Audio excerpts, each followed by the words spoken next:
and fire crews across the Pacific Northwest facing a busy wildfire season with more than 500,000 acres burned across our state. That's topping last year's season totals.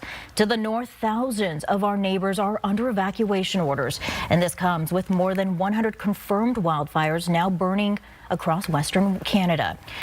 Authorities have declared a state of emergency as the Bald Range fire bears down on the small city of Summerland. More than 20,000 people have been forced from their homes, with an untold number of buildings already destroyed. Drought, windy weather, and high temperatures have been adding fuel to the flames, with nearly half of the fires burning uncontained. And we're also tracking some brand new fires popping up on the east side of our state. And we have Fox 13's Sam Campbell here in studio with the latest. Sam, how big are these fires? Well, there's one in particular that is absolutely massive, and we'll get to that in a moment, but there's a few that have sprung up. Yesterday's winds not helping with this fire danger. So let's go through them here. I'll give you the most updated details that we know. First up, the Noonamaker Road fire was first spotted yesterday around 7:30 in the morning. It's now exploded in size. 17,000 acres and growing at 0% containment. Officials say this fire is human caused. Now, I'm not sure why, but we do know that sometimes this is from a lack of evidence that the fire was natural, not positive evidence of being man-made.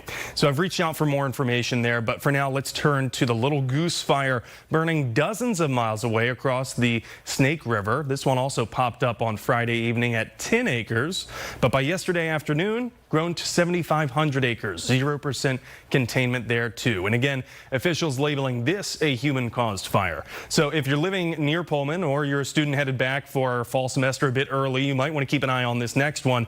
The Palouse fire is burning just east of Colfax. That's about 15 miles from Pullman. It's about 200 acres and fully out of control at last report. But those numbers are coming from yesterday evening, so we are awaiting some updated statistics there.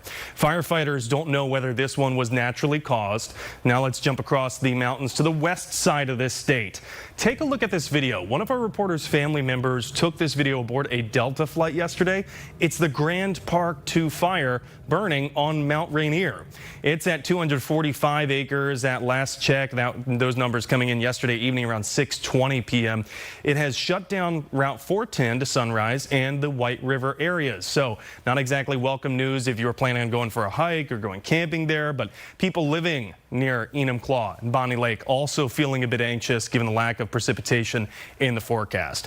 Both the Noonamaker Road fire and the Little Goose fire are burning on private land though, so hopefully the riverbank there is acting as a natural containment line for them. The good news on those, it's wild terrain and there are very few buildings in their path right now. Shira, Abby.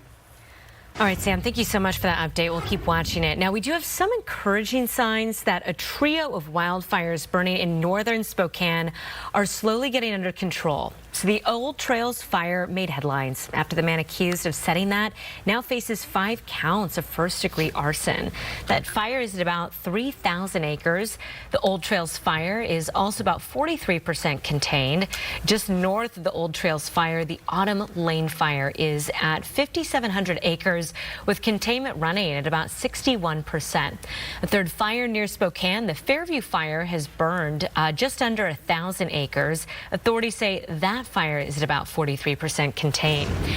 The Little Giant fire is turning into just monster flames here, spreading near the shores of Lake Chelan. Level 3 go now evacuation orders are in place for a large portion of Chelan's west side. Now, we have not received any reports of impacts to structures, but the fire has grown to more than 111,000 acres. The fire is only 2% contained.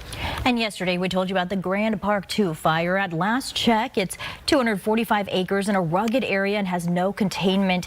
As Sam mentioned just a short time ago, it was spotted just after noon on Friday when the fire was only about 50 acres in size. So far, only a small group of firefighters have been dispatched to it without favorable weather conditions, though locals are concerned about the fire adding more smoke to an area that's already having air quality issues. We took a flight to Tennessee, so we're flying back, and once we went over the Mount Rainier area, we could see tons of smoke and flames throughout. It's concerning, definitely concerning. I'd love to see those fires put out quick.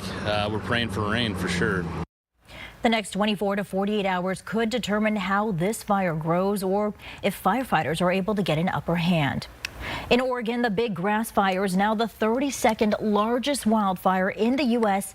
ever. It's also in the top 10 in the last 2 decades. The southeastern Oregon fire is burning into Idaho now at 504,000 acres.